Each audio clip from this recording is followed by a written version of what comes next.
మీరు తాగుతున్న ఈ టీ మీ ప్రాణాలని హరించవేస్తుందంటే మీరు నమ్ముతారా? పొద్దున ఒకటి, మధ్యాహ్నం ఒకటి, ఆఫీసులో ఇంకోటి, ఇలా ఇలా దాదాపు ఒక రోజులో ఒక సాధారణ వ్యక్తి 8 సార్లు టీ తాగుతూ ఉంటారు. ఒక్కసారి మీరు ఎప్పుడైనా ఆలోచించారా?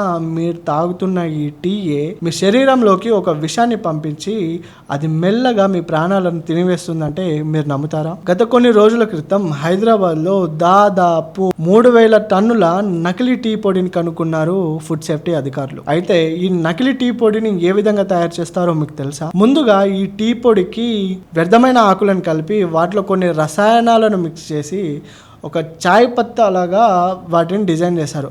అది ఆ విధంగా ఉంటే ఏదైతే వాడి పడేసిన టీ పొడి ఉంటుందో, మనం చాయ్ పెట్టుకున్న తర్వాత తాగుతాం కదా, దాన్ని ఎండలో ఆరబెట్టి అందులో కొంచెం బెల్లం కలిపి మళ్ళీ దానికి కొన్ని రసాయనాలు యాడ్ చేసి తిరిగి వాటిని ఏదైతే మంచి చాపత్తా ఉంటుందో అందులో మిక్స్ చేస్తున్నారు. స్థానికంగా ఉండే చిన్న చిన్న షాపులే కాకుండా దాదాపు 5 స్టార్ హోటల్ వరకు ఈ దండ సాగింది. అయితే ఈ ఘటన మన హైదరాబాద్లో అతి భారీగా నకిలీ టీ పొడిని కనుగొన్నారు అధికారులు. మనం రోజు చూస్తూనే ఉంటాం, మన ఆఫీస్లో కానీ బయట కానీ ఇంకా చుట్టాలింటికి ఎవరు వెళ్ళినా ముందుగా మనకి టీ అని ఇస్తూ ఉంటారు. కానీ మీరు ఒక్కసారి టీ తాగే ముందుగా ఆలోచించండి, మనం తాగుతుంది టీయా, అది విషమా, అది ఎక్కడి నుంచి వచ్చింది.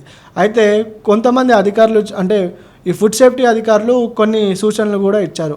మీరు తాగుతున్న టీ కొంచెం చేదుగా కానీ ఒగరుగా కానీ అనిపిస్తే అది అప్పుడే పక్కన పెట్టేయండి, అది ఖచ్చితంగా నకిలీ అని నిర్ధారించవచ్చని ఫుడ్ సేఫ్టీ అధికారులు చెప్పారు. ముందుగా మీరు బయట కాకుండా మీ ఇంట్లో టీ పెట్టుకోవడానికి ప్రయత్నించండి, బయట తాగడం కూడా అవాయిడ్ చేయండి అని ఫుడ్ సేఫ్టీ అధికారులు తెలిపారు.